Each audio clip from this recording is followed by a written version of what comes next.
Fala galera, sejam muito bem-vindos a mais um episódio do nosso podcast Fala Galera dentro do CTcast. E eu te convido a se inscrever no canal, ativar as notificações e acompanhar semanalmente o nosso conteúdo nas plataformas do Spotify, Deezer, Google Podcasts, Apple Podcasts, no YouTube e no site do CT Segurança. E eu conto com você para compartilhar esse conteúdo nos grupos de WhatsApp, no Telegram, nas redes sociais e incentivar os seus colegas a ouvir e participar junto com a gente. Com o patrocínio da X-Cabos Distribuidora, da Ogen Tecnologias Israelenses Inovadoras, da ParkSeg Treinamentos e da Techboard Latam, começa agora mais um episódio do CTcast. Eu sou o Kleber Reis e participam comigo neste episódio o mestre sem cerimônias, Christian Visval. Fala, galera! El professor Silvano Barbosa. Fala, galera! El mentor Adalberto Benhaja. Fala, galera! E o nosso convidado especial desse episódio, Carlos Faria, está conosco. Bom dia, guerreiros! Carlos Faria é paulistano, egresso da Polícia Militar do Estado de São Paulo e consultor há 19 anos. Foi gerente de riscos e segurança no Hospital Israelita Albert Einstein, no Hospital 9 de Julho e no Expresso Araçatuba Transporte e Logística. Graduado em Gestão de Segurança Empresarial e Patrimonial, com MBA em Gestão Estratégica em Segurança Empresarial pela Universidade Anhembi Morumbi. Extensão Universitária em Segurança Empresarial, Master Business Security pela Alta Dirección de Seguridad por la Universidad Comillas de Madrid, na Espanha, Planning and Management Security by Barry University, em Miami, USA, Segurança de Instalações Críticas pela Corpus One em Tel Aviv, lá em Israel, Gestão de Continuidade de Negócios pela Darius, Capacitação em Gestão de Riscos e Auditoria baseada em riscos pelo Centro de Qualidade, Segurança e Produtividade para o Brasil e América Latina. É certificado ASE pela ABSEG e CMC pelo ICMCI e foi presidente do Instituto Brasileiro dos Consultores de Organização na gestão 2019-2020. Também é apresentador do programa Condomínio Seguro no canal aqui do CT Segurança. Muito bem-vindo, Faria. Obrigado, Kleber. Bastante coisa aí, né, que você acabou colocando, mas legal, é isso, essa é a minha trajetória profissional, né? Antes de mais nada, né, e acima de tudo, eu sou pai da Cibele, da Isabela e da Giovana, o que eu acho muito mais interessante até, né? Muito mais bacana. E o nosso tema de hoje será: para que serve a consultoria?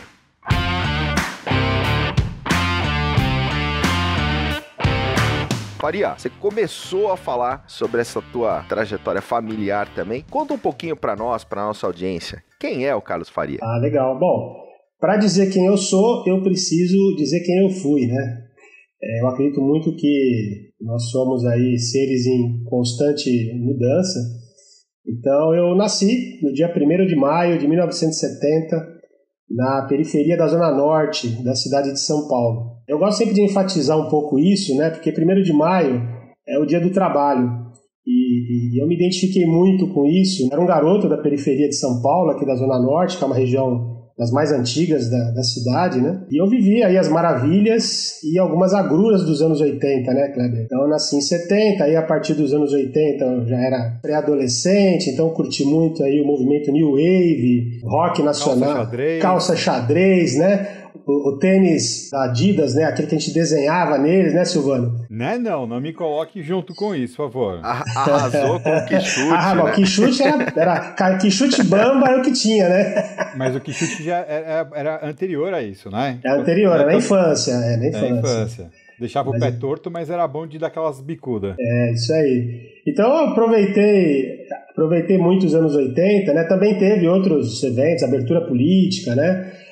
Também surgiu a AIDS nessa época, então bem na época que a gente estava iniciando aí, né, os namoros, né, aquela coisa natural da adolescência, surge a AIDS aí, joga um balde de água gelada. Enfim, como eu disse, vivi maravilhas e agruras dos anos 80, que na minha opinião foi a melhor década, né, até o momento pelo menos. Comecei a trabalhar cedo, comecei a trabalhar com 14 anos como office boy, como era de praxe, né, Silvano, na época aí para os garotos, né.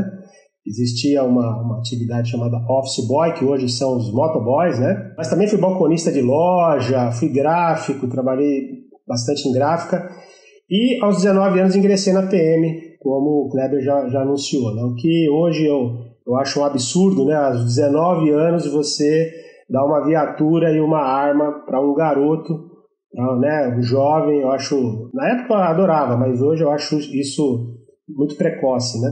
Na Zona Norte de São Paulo tem muitos quartéis, tem muitas unidades policiais, e eu, quando criança, ficava fascinado, né? De ver as viaturas, de ver os policiais, e eu almejava muito aquilo, eu sonhava com aquilo. E aí eu, realmente, aos 19 anos, eu consegui, e fiquei lá por 5 anos, né? Foi meu ciclo de 5 anos, muito legal, mas depois a gente fala um pouco melhor disso. Dentro da PM, eu sempre trabalhei nas unidades de choque, né? Eu fui da primeira escola de formação de soldado do choque, e lá ficamos, eu fiquei no canil praticamente todo o meu tempo, e eu adoro cachorro, né? Aprendi a adestrar, enfim. Eu fiquei com medo que você tinha aprontado alguma coisa e se fosse punição, os caras te trancaram lá. Não, quase isso, né? Você imagina, com 19 anos, né, a gente não tem muito juízo, né? E era muito legal o canil da PM, né? Foi fantástico, assim, foi uma das experiências mais lindas da minha vida, porque eu sempre... É difícil a gente falar, né, de nós mesmos, né, mas o fato é que eu sempre fui muito empenhado e eu participei da equipe de adestramento do canil, que fazia demonstrações pelo Brasil todo, né, em eventos festivos. Também participei da equipe de competição do canil, fui competir também em outros estados, e da equipe de farejamento de drogas, que era algo relativamente novo à época. Nós treinamos cães e trabalhávamos junto com a Receita Federal no aeroporto de Cumbica. Enfim, foi um período muito, muito bacana, muito lindo. Fiz muita coisa, né, bacana por lá, outras que as pessoas podem julgar não muito bacanas, né, como reintegração de posse, lá no Pontal do Paranapanema, quando o MST estava muito atuante. Mas, enfim, isso fazia parte da missão, né, fazia parte do trabalho, e eu procurei desenvolver tudo isso com a maior dignidade possível. Depois eu saí da polícia, fui trabalhar na área privada, eu já trabalhava paralelamente, né, uma característica muito de policiais, o famoso bico, né, que é um termo até que eu acho um pouco pejorativo, mas é isso que é. E aí eu comecei então a me interessar pela área da segurança privada, né, conheci o que era segurança privada, e em dado momento eu optei por atuar somente na segurança privada. Esse curso de Israel que o Kleber citou, né, ele me custou tudo que eu tinha na época, né, eu vendi carro, vendi linhas telefônicas. Quem se lembra aí, na época linhas telefônicas valia muito dinheiro, né, tinha ações da Telesp, o pessoal né? comprava e alugava, Isso, né, tinha ação. Exatamente. Tinha gente que vivia de alugar linha telefônica, né, e eu tive o prazer de ter duas. É playboy isso aí, hein? Era um pouco privilegiado, você tem razão, Silvano. Mas né, vendi essas ações, vendi os telefones, vendi um Fiat Uno que eu tinha e paguei esse curso em Israel, e foi muito importante, né, para mim. Depois passei pelo Einstein, como também o Kleber disse, fiquei lá de 96 até 2001. E aí outra situação muito precoce também, porque eu aos 26 anos assumi a gerência de segurança do maior hospital da América Latina, né, pelo menos da América do Sul. E isso também foi algo muito precoce, mas eu acredito que fiz um bom trabalho lá durante 5 anos também, um outro ciclo de 5 anos, e aí então eu saio para atuar na consultoria, né. O Einstein, a gente também fez trabalhos fantásticos lá com o apoio da diretoria, foi o primeiro local a ter pessoas com deficiência na segurança, né, atuando dentro da central de monitoramento. Isso é um dado histórico, foi em 97 isso. Eu vi em Israel, viu, pessoal, soldados feridos de guerra, né, jovens ainda, amputados, serem contratados para trabalhar em central de monitoramento de várias empresas. E aí isso me inspirou. Quando eu fui contratado pelo hospital, eu levei esse projeto e o pessoal comprou a ideia, e nós chegamos a ter 18 funcionários, né, com deficiência física trabalhando no monitoramento. Uma informação que eu acho que é bacana, eu consegui, junto com uma academia de formação de vigilantes na época, que eles fizessem o curso de vigilante. Claro que eles não receberam o certificado da Polícia Federal e tudo mais, mas eles passaram por todo o conteúdo do curso de formação de vigilante, né? E isso foi muito rico para a vida deles, pessoal, profissional. Enfim, foi um projeto muito bonito. O Einstein também foi o primeiro hospital do Brasil privado a ter sistema de controle de acesso. É sua paixão, viu, Silvano? O Einstein foi o primeiro hospital a ter controle de acesso.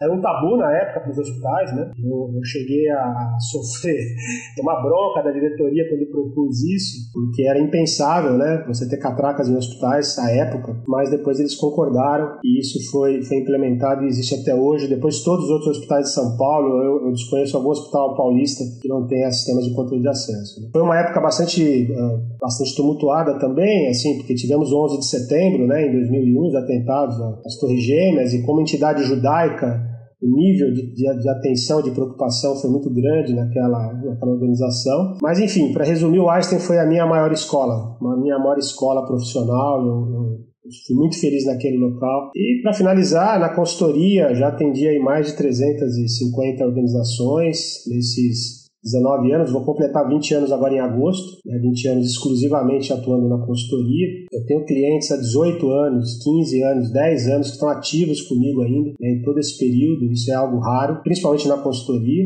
Dei aula na Anhanguera durante 3 anos também, a convite do professor Teanes, meu parceiro, meu amigo, tanto nos cursos de gestão de segurança como em outros cursos, acabei sendo convidado para dar curso aula em outros cursos. E uma curiosidade aqui que eu já ia passando batido. O Roberto Costa, nosso amigo, quando ele idealizou os cursos de gestão de segurança no Brasil, ele, à época, me convidou para fazer parte da primeira comissão, de desenvolvimento desse curso. E eu acho que sou uma das poucas pessoas que teve a chance de ajudar a criar o próprio curso que fez depois, Eu cursei gestão de segurança na Embi Morumbi e foi um curso que eu ajudei a criar. Eu, à época, não tinha cursado faculdade e eu acho que isso foi uma experiência também de vida muito bacana, Então, às vezes, eu sinto que eu já vivi umas 2 vidas, sabe? De tanta coisa que eu fiz, que eu vivi, coisas boas, coisas não tão boas, Mas eu acho que é isso. Grandes amigos que você citou, viu, Faria? Que, inclusive, o Roberto Costa, inclusive, já passou por aqui. Grande professor Teanes. O Teanes foi quase pivô da minha separação, viu? É mesmo? Ficamos numa live das 9 à meia-noite. Minha esposa quase me deu cartão vermelho. E ele faz isso mesmo. A dona Clebona. Mas trazendo muito conteúdo também para o segmento. Mas falando de consultoria, e aí trazendo já para o nosso tema. Maria, para que serve a consultoria? Pois é, essa é uma pergunta provocativa, de certo modo, porque a consultoria é uma atividade que existe há muito tempo, em várias áreas, em várias atividades, e há uma certa confusão a respeito disso. Então aqui eu vou trazer o meu ponto de vista de alguém que está aí há 2 décadas atuando e vivendo de consultoria. A consultoria é uma atividade profissional de apoio à gestão das organizações. Grosso modo, sem a gente entrar ainda no campo da segurança, ela é uma atividade profissional de apoio à gestão nas organizações. Qualquer organização, do terceiro setor, organizações industriais, não importa. Para que serve a consultoria? Para ajudar o cliente a resolver problemas. Tem se falado muito aí no mercado a respeito da dor do cliente, eu acho que é um termo bastante apropriado, Então, o cliente, as organizações, elas têm as suas dores e consultores podem ajudar a resolver esses problemas, essas dores, Eu gosto sempre de enfatizar que a principal finalidade da consultoria é promover a transformação e não somente mudança. Porque mudança é você pegar um problema de um lugar e levar ele para outro. Você muda de lugar uma cadeira, uma mesa, você muda de lugar, você sai de uma cidade para outra, mas a transformação é diferente. Eu acho que a consultoria ela tem que cumprir esse papel de transformar uma coisa em outra coisa. Uma coisa que estava ruim numa coisa que seja boa. Uma coisa que dava prejuízo numa coisa que dê, e outra coisa que dê lucro. Então esse é o papel da consultoria de uma maneira geral. Eu falei da confusão, de termos, porque muitas vezes as pessoas chamam assessoria de consultoria, consultoria de auditoria. Então esses 3 termos, esses 3 processos, eles são diferentes. A consultoria, como eu já disse, ela tem esse papel de conduzir o cliente à transformação. A assessoria, ela tem um viés mais para execução, Então a assessoria ela é mais executiva. E a auditoria, então, tem uma outra finalidade, que é avaliar os controles de risco, no nosso caso, controles de risco, que são os controles de segurança, e apresentar, então, um relatório apontando não conformidades em relação a leis, a normas, a documentos de referência. Então, apesar de parecer tudo uma coisa só e tudo poder ser chamado de consultoria, do ponto de vista técnico e estrutural, elas são processos diferentes. E a gente até entende por que dessa confusão, e vai de encontro a um problema antigo, né? Nós já até discutimos isso no CT, que é o fato do nosso mercado não ter trabalhado muito bem, não ter feito um movimento no sentido de treinar, de educar os clientes a comprarem aquilo que nós fazemos. Em todos os segmentos nossos, né? Todos os setores da segurança. E, felizmente, né, com a chegada do CT Segurança, vocês então estruturaram aí um acervo, né? Tem ajudado não só os profissionais da área, mas também os clientes, né? Eu ouço muito, aliás, eu divulguei muito que os meus clientes consumam o conteúdo do CT para que eles possam entender o que é o nosso mercado e possam fazer melhores escolhas, né, na compra de serviços e de produtos. E alguns deles dão feedbacks bem interessantes, né, de, poxa, coisa que eu não podia imaginar. Eu falei, então continua assistindo que você vai aprender mais coisa ainda. Para de ficar vendo bobagem na internet e vai para o CT. Então, na consultoria, o que a gente entende, é dessa maneira, é assim que a gente atua, né? Agora, essa pergunta também, para que serve a consultoria, ela tem uma outra vertente que a gente precisa estar sempre lembrando, né? Não é muito incomum eu ser procurado pelo mercado fornecedor, e eu não vejo nada de errado nisso, para ajudá-los a vender. Eu não sou um consultor comercial, não é o meu papel comentar negócios, né, para os parceiros, para as empresas. A gente está há tanto tempo nisso e conhece muita gente do mercado, né? Muita gente mesmo, então é natural que seja procurado. Mas não é o meu foco, não é o meu papel, né? Tem outras consultorias que desenvolvem esse trabalho muito bem, e é preciso separar isso, porque um dos valores da consultoria deve ser a sua isenção, que não pode ser nunca esquecido, porque o cliente que contrata a consultoria, na maioria das vezes, ele procura isso. Eu participado de processos, né, de bid, somente com multinacionais, onde a área de compliance tem entrado nisso e quer saber para quem eu prestei serviços, o que eu faço exatamente. Até outro dia comentando com o Eitan Magal, né? Nós fomos convidados para um bid para uma grande empresa aqui de São Paulo, uma grande transportadora, e ela me pediu para indicar 3 empresas do setor, né? Eu achei estranho, foi a primeira vez que, para preencher lá o RFI, me pedem para indicar meus concorrentes, né? Pergunta abertamente lá, né? Indique 3 concorrentes. Eu indiquei o Eitan, a Núcleo, né, o João, acho que o brasiliano também. E depois, por coincidência, o Eitan estava no bid também, nós conversamos e ele falou, me pediram também, achei super diferente isso. Né? Mas já é a área de compliance atuando, né, nesses processos, contratação. E eu acho fantástico isso. Carlos, e aí até quando você coloca indicou parceiros, pediram e tudo mais. E a gente fala bastante aqui dessa questão de subir a régua, a gente conseguir ajudar a culturar o cliente para entender de fato quais são as soluções, os produtos que as empresas oferecem, para a gente conseguir a percepção de valor por parte do cliente ser maior, né? Então, se todo mundo consegue ter um discurso alinhado, a percepção de valor do lado do cliente é maior e isso faz mais sentido para o segmento num todo. E aí, olhando dentro da consultoria, você deve viver isso onde o cliente se questiona do porquê ele precisa da consultoria, né? Por que ele já não pode ir para o passo seguinte, que é de já executar e tudo mais. Provavelmente pela percepção de valor de que ele não percebeu, talvez, valor na consultoria por N problemas. E outros momentos aonde e onde você entende também, um segundo ponto, que a consultoria, até onde ela tem que ir. A gente já viveu algumas concorrências onde a consultoria vai lá, preparou uma documentação sobre os equipamentos que como tem que funcionar, né, o uso do cliente depois. Só que aí depois tinha lá, em vários trechos do documento, infraestrutura, verificar no local, responsabilidade do integrador. Como chega a elétrica? Isso é responsabilidade do integrador. Não sei o que. Tipo, a dor do cliente de fato não estava resolvida, né? E até no momento eu questionei o consultor, não, é que eu só faço a parte limpa. O quanto, né, isso vai criando uma percepção de valor baixa no cliente, porque ele fala, ok, se a infraestrutura elétrica quem tem que ver é o integrador, por que eu preciso do consultor antes, né? Então, fala um pouquinho aí dessa sua visão, como você enxerga o mercado. Legal, esse teu questionamento aí é extremamente pertinente, aliás é uma oportunidade, né, de poder falar sobre isso aqui. Até pouco tempo, até 2017, nós não tínhamos aí uma norma que orientasse o desenvolvimento de trabalhos de consultoria, né?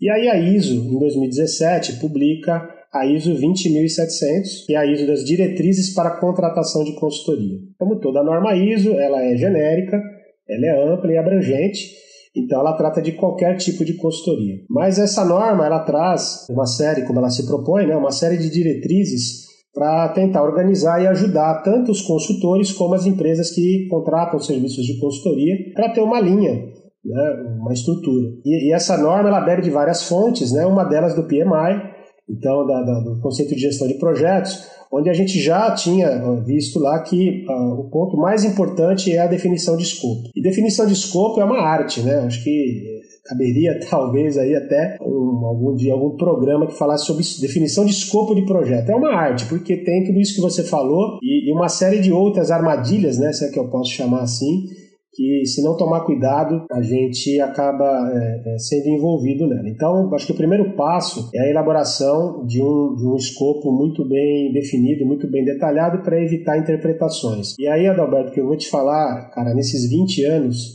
eu não me lembro de ter recebido uma carta convite, um documento de referência, né, tem vários nomes aí, edital, de um cliente com um escopo bacana. É tudo sempre muito confuso, é um recorte, né, de vários outros escopos, de outros bids que o cara põe ali. Recentemente, ano passado, até outros colegas aí, como eu já citei, participaram também de uma concorrência enorme aqui em São Paulo, uma grande operadora de saúde, ela soltou um bid aí que agitou o mercado de consultoria.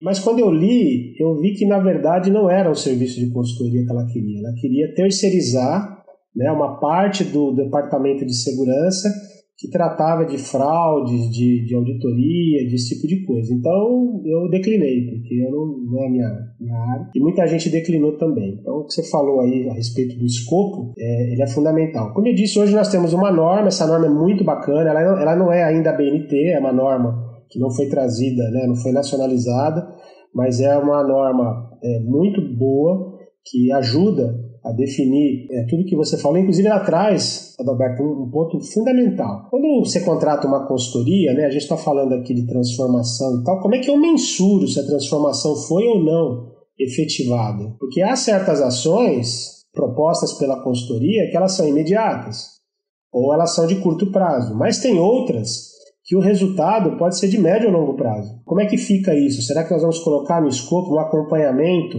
né, que eu julgo mais adequado, o desenvolvimento dessa consultoria? Como é que nós vamos mensurar esse resultado no longo prazo?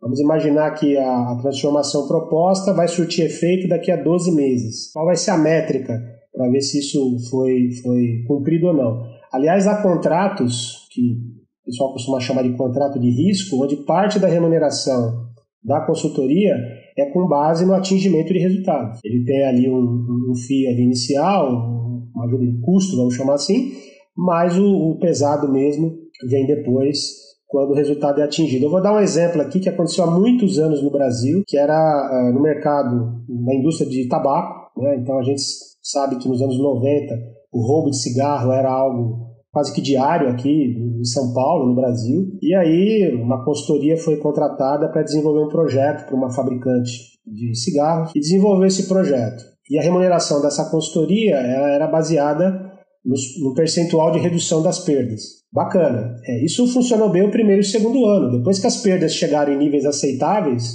já não havia mais como remunerar dessa maneira, né, o consultor.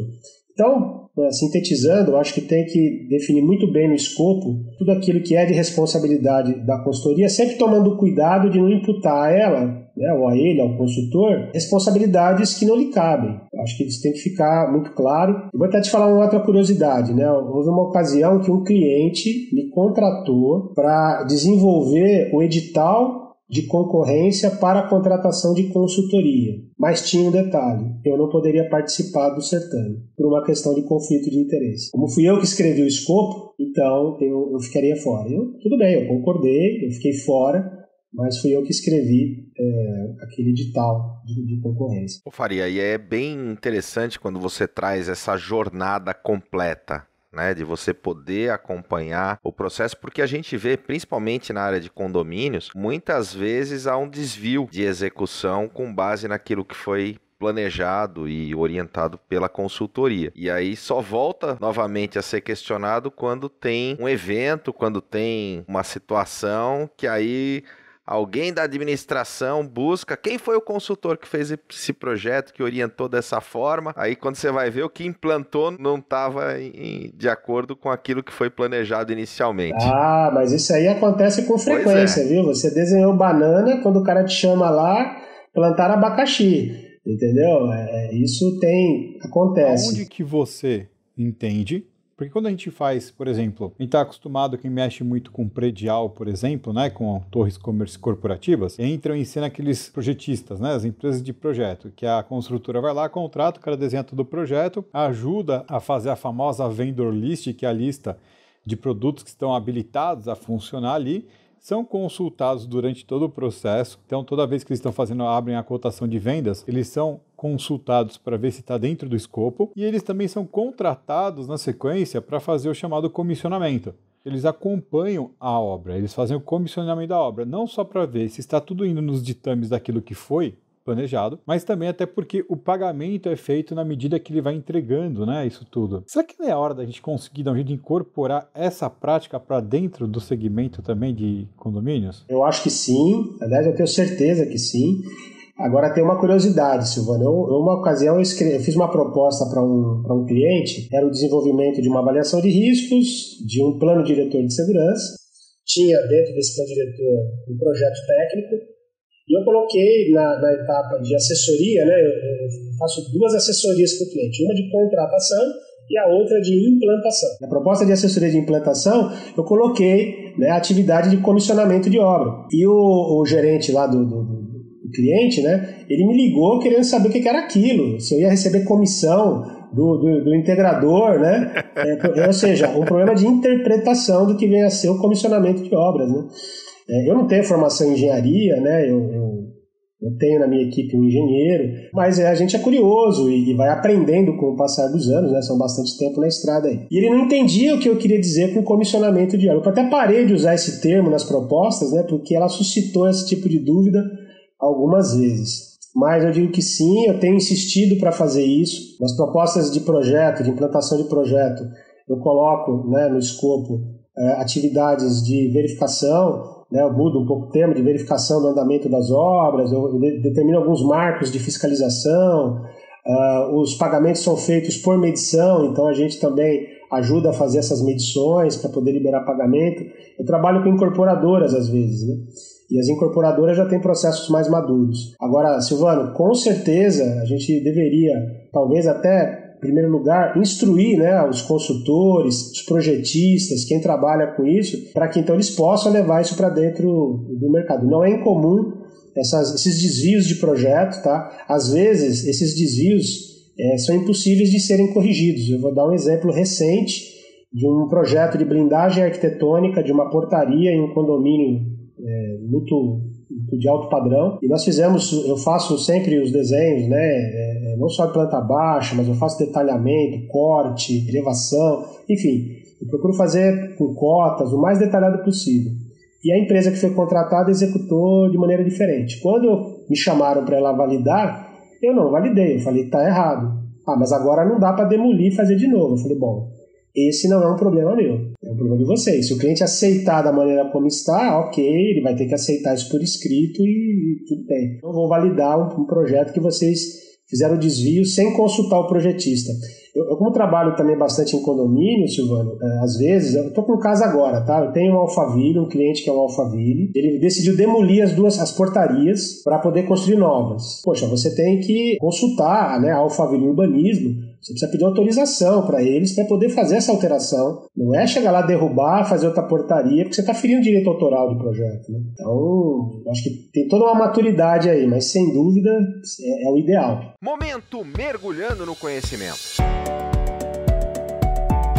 Maria, a indicação de um livro, ou um filme, ou um documentário que você recomenda para os nossos ouvintes? O Ócio Criativo, do Domenico De Masi, que é um sociólogo italiano. A primeira edição desse livro é de 1995 e depois foi revisado no ano 2000.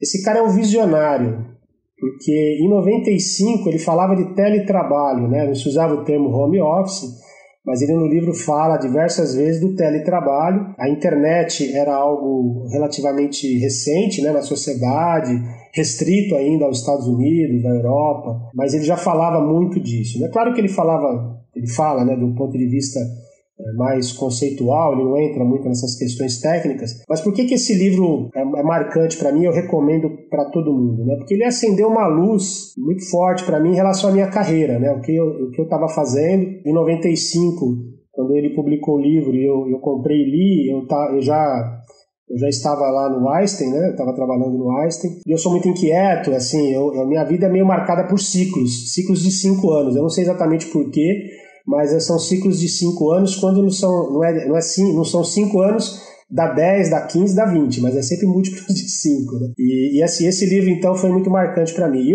para não dar spoiler, né, para o pessoal que vai se interessar em ler, eu vou falar só um aspecto do livro que para mim é muito marcante e eu carrego até hoje, e conto para minhas filhas também, né? O Domênico, ele prega o seguinte, que o trabalho bacana, né, aquele trabalho que a gente curte, é aquele em que você consegue, ao mesmo tempo, aprender, se divertir e ainda ganhar uma grana que você consegue se manter. Então, se você tem um trabalho, cara, que você aprende todo dia, ou o tempo todo, que você se diverte e que você ainda ganha uma grana legal, pô, você é um cara feliz. Essa é uma das mensagens do livro que me marcou bastante e que pautou a minha busca profissional.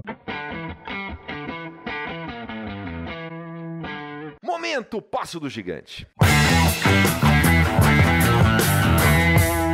Faria, Passo do Gigante é aquele ponto de inflexão, aquele momento da sua vida pessoal ou profissional em que você teve que enfrentar os seus medos e dar no mergulho o que a gente chama do Passo do Gigante. Passo do Gigante, do Carlos Faria. Bacana. Bom, eu vou citar 2, né? Vou me dar o direito de citar 2 aqui, pelo seguinte, que os 2 têm a mesma característica, né? Eu acho que, para mim, o grande passo do gigante aqui foi a decisão de sair da Polícia Militar para ingressar no mercado da segurança privada. Isso, para muitos, pode parecer uma decisão simples, mas para mim não foi, e para a maioria não é. Porque quando você é funcionário público, né, estadual, você decide sair, você abre mão de muitos benefícios. O funcionário público, ele tem uma estabilidade, né, de trabalho, ele se aposenta praticamente com a mesma remuneração que ele tinha na ativa, havia um plano de carreira. Eu ingressei como soldado aos 19, em 6 meses eu prestei concurso para cabo, fui fazer escola de cabo de mais 6 meses, prestei para sargento, fui aprovado para sargento e não pude ir para a escola de sargento por uma condição do Estado, né, chamada interstício, e eu só poderia ser promovido de novo em 2 anos. Né? Eu realmente tinha muito a perder, mas eu também acreditava que tinha muito a ganhar. Então essa decisão foi uma decisão difícil, as pessoas me criticavam, você é louco, você vai quebrar a cara, daqui a pouco você está batendo na porta de novo aqui e tal. E aí eu falei, não, eu vou tomar essa decisão. Eu já era casado à época, tinha família, e foi uma decisão, para mim, um passo importante que modificou minha vida. E o segundo foi da mesma forma, foi uma transição de carreira em 2001, quando eu tomei a decisão de sair do Einstein. Né? Eu pedi demissão do hospital, ninguém acreditou, né, na época, porque eu estava muito bem lá, eu era muito bem remunerado. Né? Para a época, eu ganhava com tranquilidade o dobro do que a maioria dos meus colegas ganhavam, mas mesmo assim eu entendi que tinha um chamado, né? Tá na moda, né? Falar que eu ouvi um chamado e tal, né? Então eu ouvi um chamado de que eu tinha que empreender, trabalhar por minha conta, que eu ia ser mais feliz. Eu conheci um consultor, né? E aí esse cara me transferiu esse pensamento a respeito da consultoria, né? Eu nem sabia o que era consultor, nem o que era consultoria, e esse cara foi prestar consultoria no Einstein, eu fiquei muito curioso, e aí quando eu entendi o que era, eu falei, eu quero isso para minha vida. Também saí sob muitas críticas, né? Eu ainda olha que legal, o Einstein ainda me contratou como consultor por 1 ano. Eu fiquei 1 ano lá como consultor, operando essa transição, ajudando a colocar um outro profissional no meu lugar, e de lá para cá é o que eu faço. Momento mergulhando de cabeça. Faria, quando a gente fala que a gente vai mergulhar de cabeça, é que a gente vai fazer de verdade, com todas as nossas energias. Pode ser um projeto pessoal, um hobby, fora do trabalho. No que o Faria mergulha de cabeça? Eu sou um cara fascinado pelo conhecimento, e o conhecimento em todas as áreas.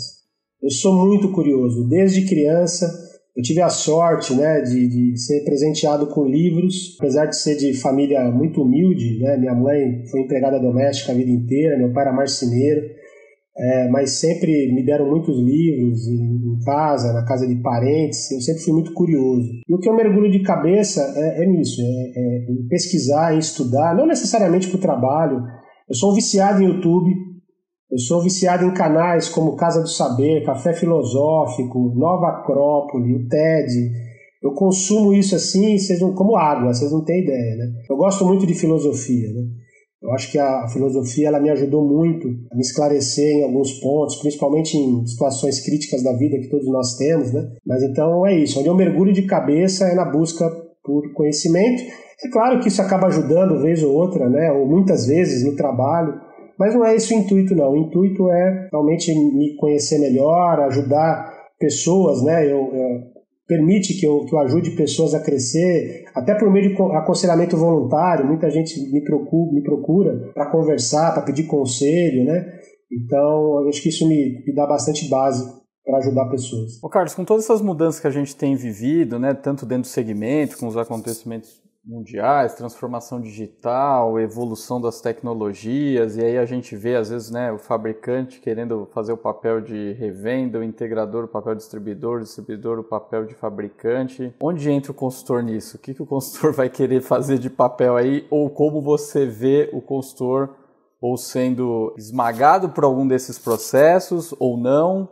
E como o consultor estar ativo e conseguindo mostrar o valor e a importância dele em todo esse processo para que cada caixinha de fato entregue o seu melhor dentro das suas competências. Como você vê o futuro da consultoria dentro do nosso segmento? A consultoria no Brasil, ela não é algo novo, mas ela é algo que ainda está vivendo a sua infância em comparação a outros países, né? Eu falo isso com tranquilidade porque eu participei durante 2 anos, né, na presidência do IBCO. O IBCO é um instituto que representa um outro instituto europeu que congrega consultores pelo mundo todo. São mais de 100 países que fazem parte do ICMCI. Então, em termos de melhores práticas, em termos de desenvolvimento de consultoria, esses caras estão anos à frente da gente. Então, o que eu consigo perceber, assim, o papel da consultoria nessa mudança toda que você citou é a de se colocar como no papel de alguém que possa fazer a integração entre os players do mercado e os clientes. Para você ter uma ideia, assim, nos Estados Unidos, na Europa, né, muitos de vocês, obviamente, conhecem, vão com certa frequência para os Estados Unidos, mas as empresas, elas costumam não ir diretamente para o mercado fornecedor. Elas quase sempre levam consigo, né, uma consultoria exatamente para buscar fazer a melhor compra. Agora, é importante que essa consultoria seja de fato isenta, livre de conflitos de interesses, né? Eu acho que esse é um desafio também. O IBCO, por exemplo, tem um código de ética, o ICMCI tem um código de ética, a própria norma 20.700 fala de conflitos de interesse e de ética, né? Eu acho que a ética é algo que as pessoas estão procurando. Eu vejo também, Adalberto, que o mercado como um todo ele tem procurado, né? Nós somos pessoas constantemente em busca, né? A gente vê aqui nos programas do CT, cada dia a gente trazendo inovação, então essa busca, ela naturalmente, acredito que vai nos levar a esse ponto. O que eu acho mais importante nesse momento é a gente olhar para o cliente e procurar realmente educá-lo para a compra. A segurança, infelizmente, ela ainda é um mercado emocional. As pessoas compram movidas por emoções, seja uma ocorrência, uma quase ocorrência, seja as notícias da mídia com relação à criminalidade, violência e tudo mais. E elas não compram a segurança como algo racional. Eu acho que esse é o desafio da consultoria, é levar mais racionalidade para os clientes, nas escolhas, nas compras, e reduzir um pouco, não eliminar, mas reduzir um pouco esse comportamento emocional do mercado. E Faria, e um outro desafio, que a gente até como CT, o papel de mostrar a importância do consultor, né? Você colocou muito legal de até indicar consultores concorrentes, mas de mostrar realmente quem são os consultores do mercado, né? Eu lembro que eu fiz um evento uma vez para uma empresa E eles me deram um mailing. Falaram, Cris, eu quero fazer um evento só para consultores e especificadores. E eles me deram um mailing da empresa que eles queriam que eu convidasse essas pessoas. Falaram, Cris, essas são as pessoas que eu quero convidar. E falaram, eu quero que você ligue um a um, entenda quem são os consultores e tal. E a maioria colocou ali no cadastro da empresa deles consultor, mas era em busca de recolocação profissional, né? Então, o cara tá ali procurando alguma coisa, enquanto ele tá procurando alguma coisa, ele fala, cara, quer saber? Eu sou consultor. Então, vamos lá, eu sou consultor, mas se aparecer alguma coisa, opa, me chama aí que eu tô precisando. E isso a gente vê muito no nosso mercado, né? O cara perde uma colocação, enquanto isso, não, virei consultor. Então, apareceu alguma coisa, eu tô no momento, então tá na pegada. E aí, enquanto isso, mandando currículos. E aí eu falei para essa empresa, eu falei, a tua base hoje, a base que você me mandou, de 100 nomes aí, eu conto 5 que são consultores.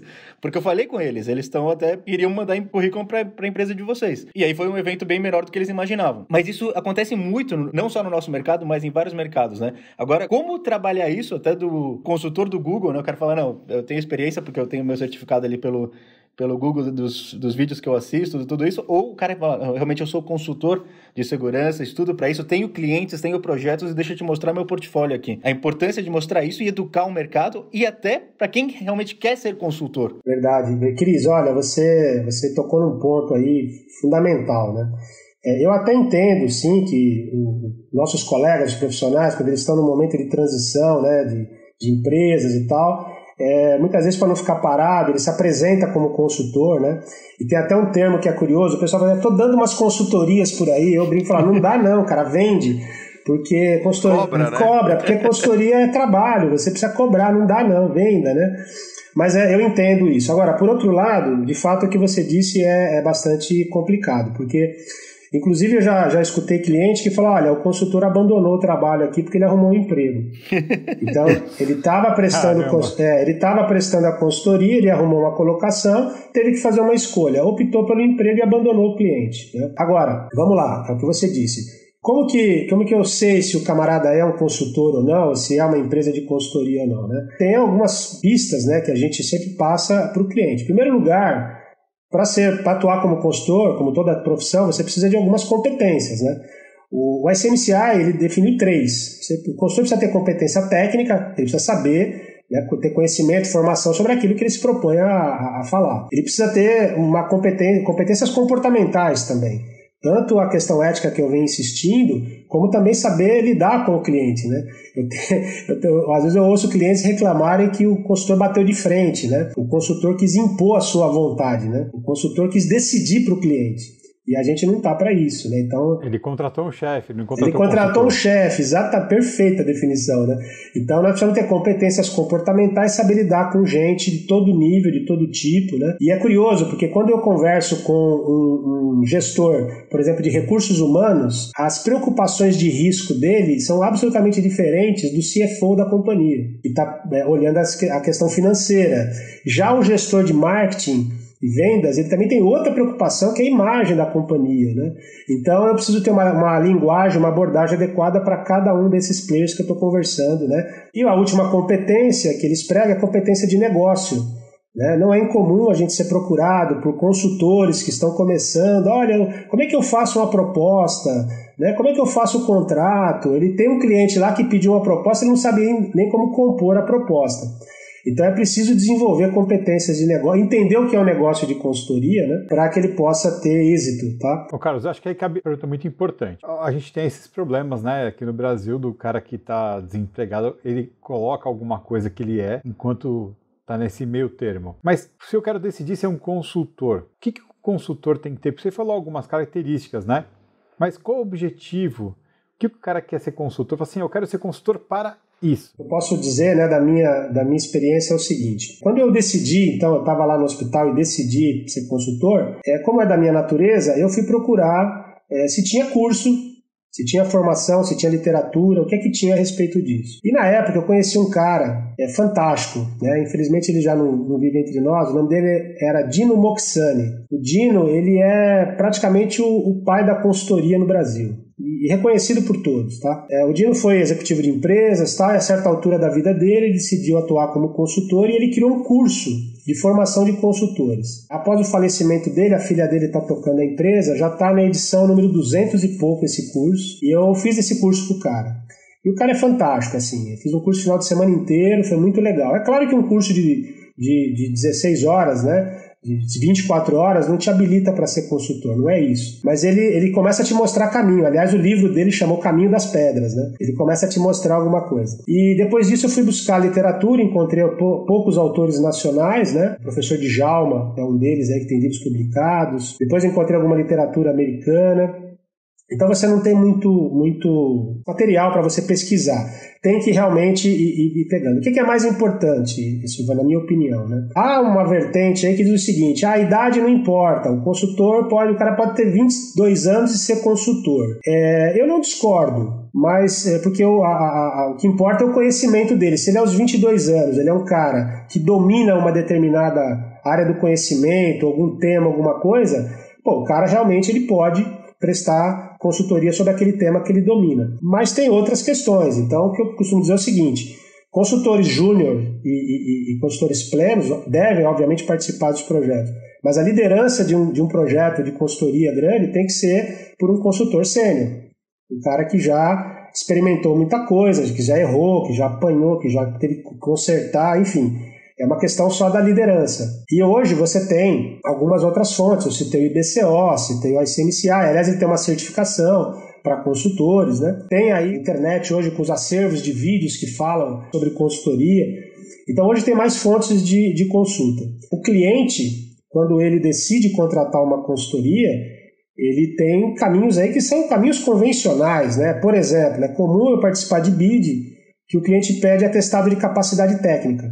Então eu tenho aliás faz parte da minha proposta que o cliente ao final me conceda um atestado de capacidade técnica, porque isso vai retroalimentando novos trabalhos, né? Mas não apenas isso, é preciso também que ele verifique antecedentes do consultor. Então precisa consultar, escuta, olha, o Silvano contratou uma consultoria, eu preciso conversar com o Silvano. Silvano, como é que foi a experiência?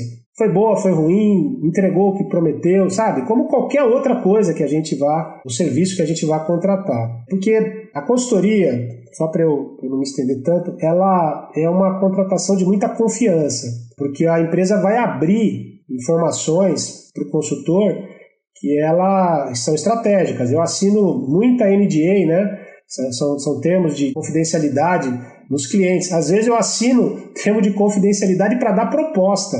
Porque para dar proposta o cara já tem que abrir informações para mim. Então é uma relação de muita confiança.